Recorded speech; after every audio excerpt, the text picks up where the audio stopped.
Welcome to the Family Office podcast, where we bring you exclusive insights from top investors, billionaires, and family offices shaping the future of private investing. In this special Beverly Hills Super Summit series, you'll hear live conversations straight from the stage, exploring how the most successful investors source exclusive deals, build trusted relationships, and create lasting value. This episode kicks off with what top investors are looking for in deals and the partners they trust.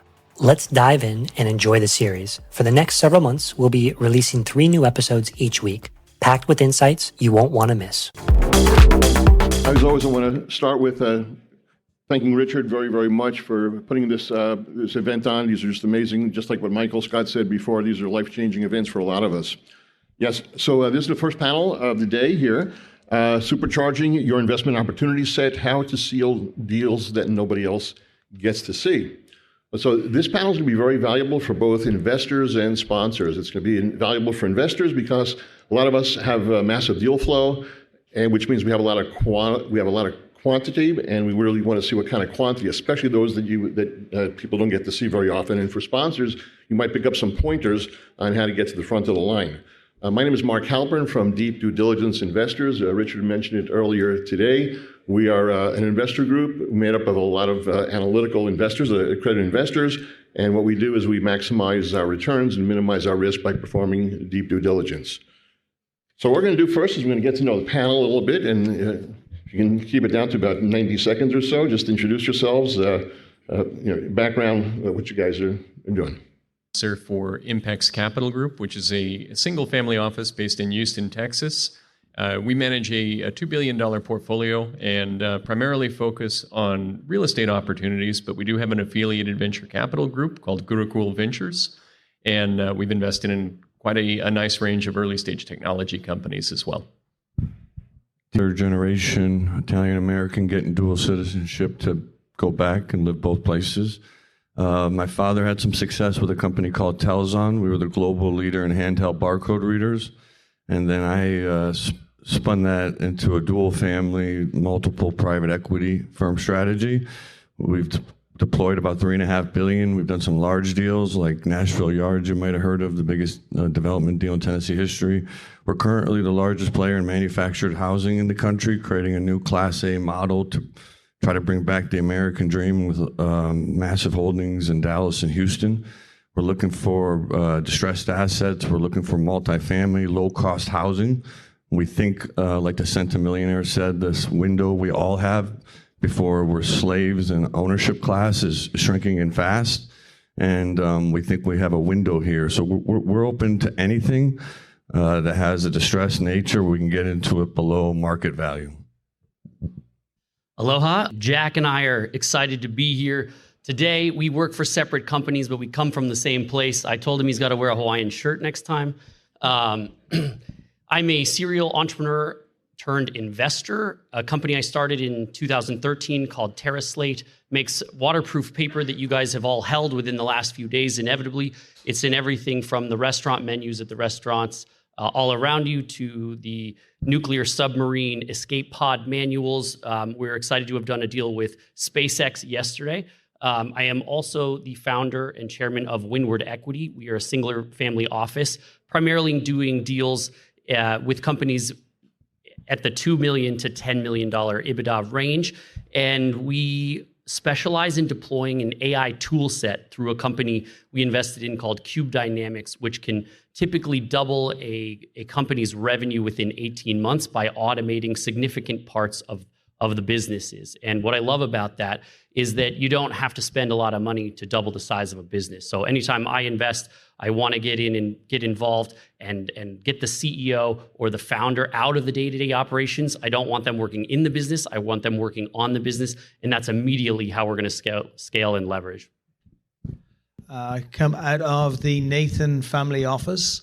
We built a private index fund for alternative and emerging assets. We have one of the largest investment portfolios of venture capital probably in the world. Nathan family office prior to this was a pure real estate group, and we decided that we wanted to get a little bit less real estate and a little bit more everything else that's out there. So yeah, I'm looking forward to digging in today. Okay, very good. So you can see we have a great panel here, people with a lot of experience and great perspectives. Before we go on to the question that I'm dying to hear the answer about how you guys find deals that other people don't get access to, if you just each one of you could just maybe talk a little bit about what kind of deals you're looking for, what kind of service providers. I mean, part of what we do here, we have a lot of sponsors out in the audience. They're pitching things. What are you guys looking for in terms of opportunities, but any service kind of providers that you're looking for? Happy to kick things off. At Impex, we're on the real estate side, we're primarily looking for multifamily residential or commercial opportunities that are in the roughly $10 to $50 million range. That's our typical transaction size.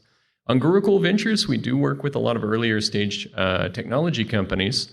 So we are generally looking for companies that have revenue already, but they don't necessarily have to be profitable. We're often coming in at the angel investment stage or the Series A stage, and we are pretty open to ideas that are disruptive and people that are looking to rapidly gain market share by challenging existing business structures. We've done about 75 deals. We think networking and people are the most important component. Every group up here is talking about minusing the humans. So I think your network is going to be very important when you compete against the computers and robots. I think we like hard assets, stuff below replacement values, good sponsors, taking people from here to cash flow, providing creative capital solutions that the market doesn't. Most very rich families and very large firms, they sit up here and they don't really dig in the trenches. They're too good to come to stuff like this, most of them. So we dig in the trenches and try to create value and before we take it to the investors. Yeah, at Windward Equity, like I said, we're looking for businesses with $2 to $10 million of EBITDA, post revenue, of course. And what we want are what I like to describe as founders with grit. I loved what Michael Scott said earlier, the founder that you could drop out of a helicopter in any place in the world, and they're going to figure out how to bring value and make wealth. Those are the type of founder-led companies that I like to invest in and I like to be a part of. What I find is that the people that start companies like that can do is they can leverage just about any product in any industry and make it successful. What I want to do is provide our operational playbook, our system and tools, our tech stack, and our AI that can really grow their company and focus on the difference between growth and scale. Now, growth is when your revenue and your costs increase at the same rate. Scale is when you disconnect the two and your top line grows faster than your expenses. So that's what I'm looking for. So if you have a great deal, please grab me at lunch. So before we went down the private index road, when I say a private index fund, all of the money is from our family office. We started with early stage pre-seed venture capital. We like that a lot. We like the Y Combinator model, and we thought we'll play on that. And then we layered in some public market options and warrants on top of that. And then we layered in some private equity on top of that. And then we layered in emerging markets. So for us, it was like always, we start very, very early, and then we take our babies all the way through, as long as they're hitting the scale that Kyle is talking about. In the world of venture capital, there's two types of companies, right? There's a company that's growing and they're doing fine, and then there's a venture backable-based company. Venture backable-based companies are companies that have the potential of doing 100 to 200% growth every single year with a market size of like 5 million plus a month. That's what we look for. We know that if we can find those companies, they do well. Anyone who's heard me on panels before, they know I love India. India, I think, is going to be one of the most exciting markets in the world in the future.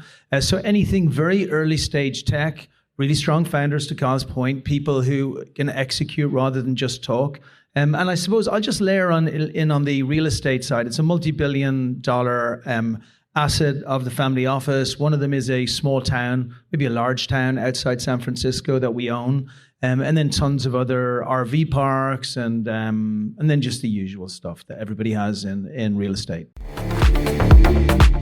Stay tuned for the next episode in this panel discussion where we ask one key question. What's your number one strategy to source deals that nobody else gets to see? And what's your secret sauce? You won't want to miss it. If If you are a founder, raising capital, developing real estate, or you're an investor, would love for you to get involved in the Family Office Club. I've run this community for 18 years now. We've hosted 300 live events. We have 17 million social media group members and followers. We have the #1 YouTube channel on family offices. We have the #1 most popular podcast on family offices. You can learn more about us and our membership options at familyoffices.com.